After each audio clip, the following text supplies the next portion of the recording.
விடுதலை புலிகளையும் அவர்களுடைய ஆதரவாளர்களையும் திருப்திப்படுத்துவதற்காகத்தான் சுரேஷ் சாலே அவர்களை அரசாங்கம் கைது செய்திருக்கிறது என்று சொல்லியிருக்கிறதா என்று பார்த்தீங்கன்னு சொன்னால் உதய கம்மன் பிள்ளை அவர் மட்டுமில்லை, எதிர்கட்சிகளை சேர்ந்த இன்னும் கன பேர் கணக்க கதையெல்லாம் சொல்லி வச்சிருக்கணும். ஒருத்தருக்கும் பிடிக்கல நேற்று சுரேஷ் சாலே அவர்கள் கைது செய்யப்பட்டது. எனவே யார் யார் என்னென்னலாம் சொல்லி வச்சிருக்கணும் என்று சொல்லி பிரிவாக விளக்கமாக பார்க்கலாம். உங்கள் எல்லாருக்குமே தெரியும், அரச புலனாய்வு பிரிவினுடைய முன்னாள் பணிப்பாளர் சுரேஷ் சாலே அவர்கள் நேற்று கைது செய்யப்பட்டிருந்தார். ஈஸ்டர் குண்டு தாக்குதல் தொடர்பான விசாரணைகளுக்காக நேற்று காலமே 8-10 மணி அளவில் அவர் வேலைக்கு போய் கொண்டிருக்கார். ஒரு தனியார் கம்பெனி ஒன்றில் வேலை செய்கிறாராம். அப்போ காலமே வேலைக்கு போய் கொண்டிருக்கக்குள்ளதான் போலீஸ் கைது செய்து இப்பொழுது குற்றப்புலனாய்வு பிரிவில் ஒப்படைக்கப்பட்டிருக்கிறது. அவர் 72 மணி நேரம் இப்பொழுது தடுத்து வைக்கப்பட்டிருக்கிறார். இதில் ஒரு சின்ன விளக்கம் என்று சொல்லணும். என்னென்னு சொன்னால், நேற்றைய காணொலியில் நான் சொல்லியிருந்தேன் 3 மாதங்கள் 90 நாட்களுக்கு தடுத்து வைக்கப்பட்டிருக்கார் என்று சொல்லி. அது என்னென்னு சொன்னால், லங்காதீப பத்திரிகையில் 90 நாட்கள் தான் போட்டிருந்தது. அதுவும் போலீஸ் ஊடக பேச்சாளர் புட்லர் சொன்னார் என்று சொல்லி அவரை மேற்கோள் காட்டி லங்காதீபில் அப்படித்தான் செய்தி வந்திருந்தது. ஆனால் ஏனைய ஊடகங்களில் 72 மணி தான் வந்திருந்தது.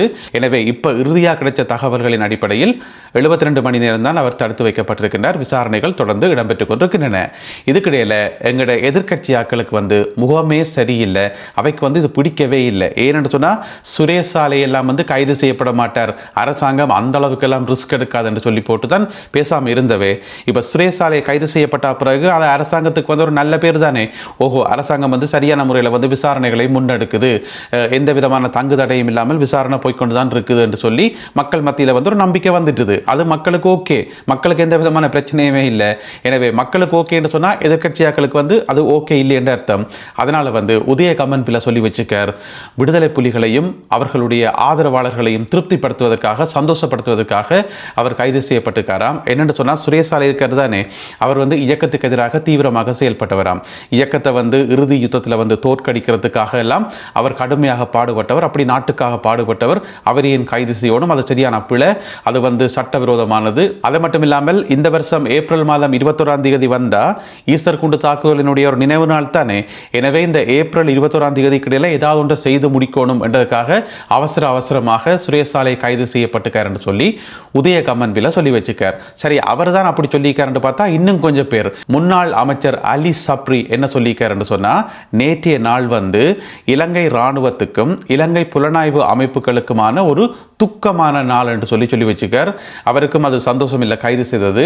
அதுக்கு பிறகு பார்த்தீங்கன்னு சொன்னால், நளின் பண்டார, அதாவது எஸ்ஜேபி கட்சியை சேர்ந்த பாராளுமன்ற உறுப்பினர் நளின் பண்டார சொல்லி வச்சுக்கார்.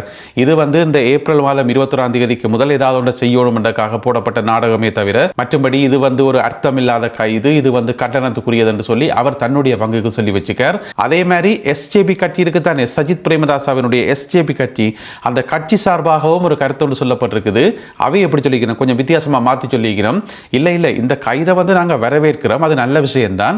இருந்தாலும் அந்த நிலக்கரி பிரச்சனை ஒன்று ஓடிக்கொண்டிருக்கு தானே, நிலக்கரியில் ஊழல் என்று சொல்லி அரசாங்கம் ஏற்கனவே சொல்லி போடுது, அங்கே ஊழல் இல்லை ஒன்றும் இல்லை, எல்லாமே பெர்ஃபெக்டாக தான் போய்கொண்டிருக்கு சொல்லி. இருந்தாலும் எதிர்கட்சிகள் சொல்லினோம் அங்கே ஊழல் இருக்குன்னு சொல்லி அந்த நிலக்கரி பிரச்சனையை மூடி மறைக்கிறதுக்கு தான் திடீரென்று சுரேஷ் சாலை கைது செய்யப்பட்டவர் என்று சொல்லி எஸ்ஜேபி கட்சி சார்பாக சொல்லப்பட்டிருக்கிறது. அதுக்கு பிறகு பார்த்தீங்கன்னு சொன்னால், சர்வஜன அதிகாரம் என்று சொல்லி கட்சி இருக்கு தானே, அதனுடைய தலைவரும் பாராளுமன்ற உறுப்பினருமாகிய திலித் ஜாவீர அவர் சொல்லி வச்சுக்கார், சுரேஷ் சாலே அவர்களுடைய கைது உள்நோக்கம் கொண்டது, இது நியாயமற்றது, முறையற்றது, அரசாங்கம் அரசியல் ரீதியாக பழி வாங்குது என்று சொல்லி திலித் ஜாவீர சொல்லி வச்சுக்கார். இந்த மாதிரி எதிர்கட்சியில் இருக்கிறார்கள் ஆளாளுக்கு ஒரு கதையோட சொல்லி வச்சுக்கணும். யோசிச்சு பார்த்தோம்னு சொன்னால், சுரேஷ் சாலே அவர்களை கைது செய்தது எதிர்கட்சிக்காரர்களுக்கு பெரிய பிரச்சனையா இருக்குது. அவைக்கு இதுலையும் அரசியல் செய்யணும் என்று சொல்லி என்னண்டா அடிக்கடி கேட்டுக்கொண்டிருக்கிறதே இவையெல்லாம். குற்றவாளிகளை பிடிக்க போறோம்னு சொன்னீங்க, குற்றவாளிகளை பிடிக்க போறோம்னு சொன்னீங்க, ஏன் பிடிக்கலன்னு சொல்லி ஒரே கேட்டபடி.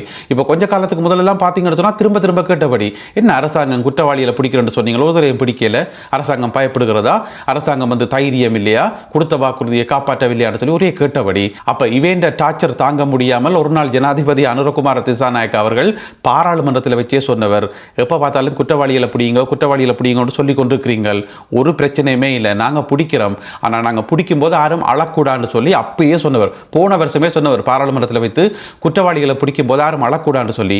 இப்போ பார்த்தீங்கன்னு சொன்னால் ஒரே ஒப்பாரியாக கிடக்குது. நேற்று முழுக்க ஒரே ஒப்பாரி தான். சுரேசாலை ஏன் பிடிச்ச நீங்கன்னு சொல்லி. அப்போ இவையில நம்பி ஏதாவது செய்யலாமா? எனவே எதிர்காலத்தில் ஒரு பேச்சுக்கு மஹிந்த ராஜபக்சவோ அல்லது கோத்தாபய ராஜபக்சவோ கைது செய்யப்படும் போது நான் நினைக்கல தென்னிலங்கையில் ஒரே ஒப்பாரியாக தான் இருக்கும், ஒரே செத்தவடா தான் இருக்கும் போறதுக்கு. எனவே முதல்ல அந்த ஒப்பாரி வைக்கிற ஆக்கள் எல்லாரையும் பிடிச்ச ஒரு இடத்துல அடைச்சு போட்டு தான் மற்ற ஆக்களை நீ கைது செய்யணும். அதுதான் சரியாக இருக்கும். சர்வதேச மன்னிப்பு சபையிடம் முறையாக வாங்கி கட்டியிருக்கிறார் நாமல் ராஜபக்ச. என்ன சம்பவம் என்று சொன்னால், நாமல் ராஜபக்ச இங்கே பிரித்தானிய பல்கலைக்கழகங்கள் டெண்டில் உரையாற்றி இருந்தவர் தானே, அது பிறகு நிறுத்தப்பட்டது தானே, அதுக்கு அவர் ஒரு அறிக்கை விட்டவர் தானே.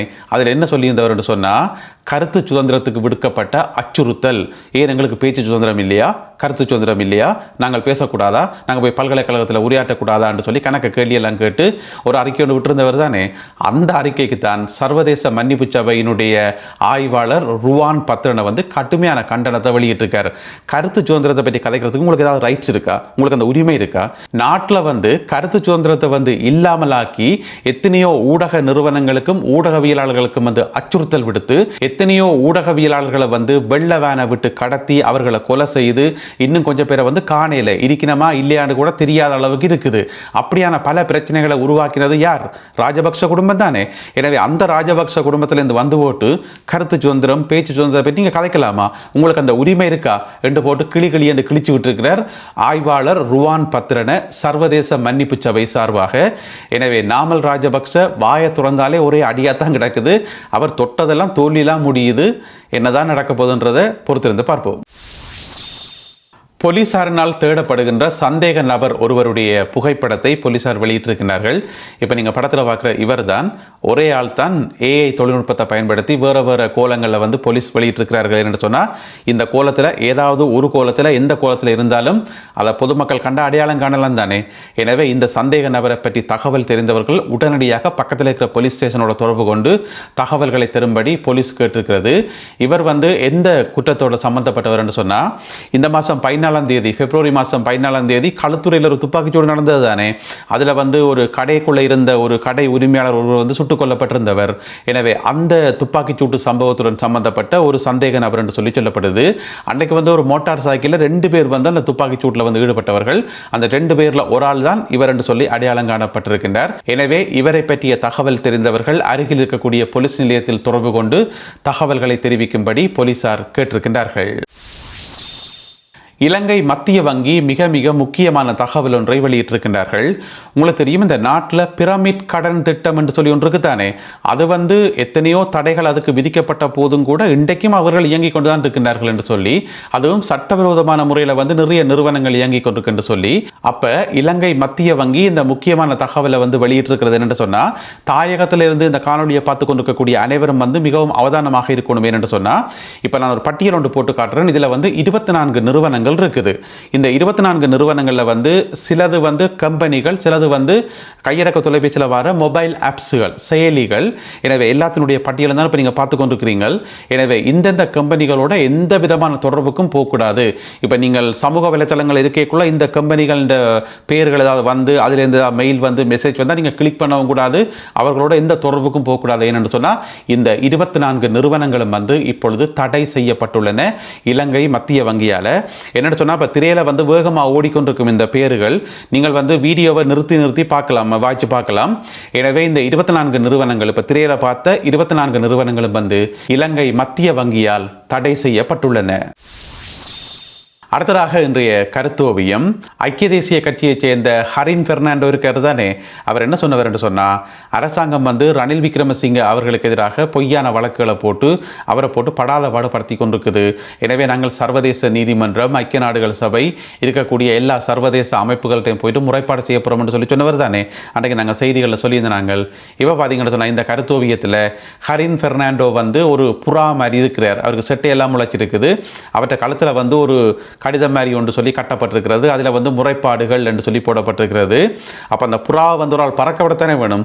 அப்போ ரணில் விக்ரமசிங்க பார்த்தீங்கன்னு சொன்னால் கண்ணால் கண்ணீர் ஒழுகுது, அழுது கொண்டு அந்த புறாவத்துக்கு இப்படி பறக்க விடுறார், போய் முறைப்பாடு செய்யுங்கன்னு சொல்லி. அதில் என்ன சொல்கிறார் என்று சொன்னால், போய் கூறுங்கள் என் சோக கதையை என்று சொல்லி ஒரு பாட்டு மாதிரி பாடுறார். சர்வதேசத்துக்கு போய் சொல்லி எனவே ஹரின் பெர்னாண்டோ தான் இப்போ புறா. அவர் வந்து எல்லா நாடுகளுக்கும் பறந்து முறைப்பாடு செய்வார் என்ற அர்த்தத்தில் வந்து இந்த கருத்தோவியம் வரையப்பட்டிருக்கிறது. இந்த ஒரு கருத்தோவியம் மற்றும் இன்றைய காணொலியில் பகிர்ந்து கொள்ளப்பட்ட செய்திகள் தொடர்பான உங்களுடைய கருத்துக்களை மறக்காமல் கீழே எழுதுங்கள். மீண்டும் சந்திப்போம் உறவுகளே. நன்றி, வணக்கம்.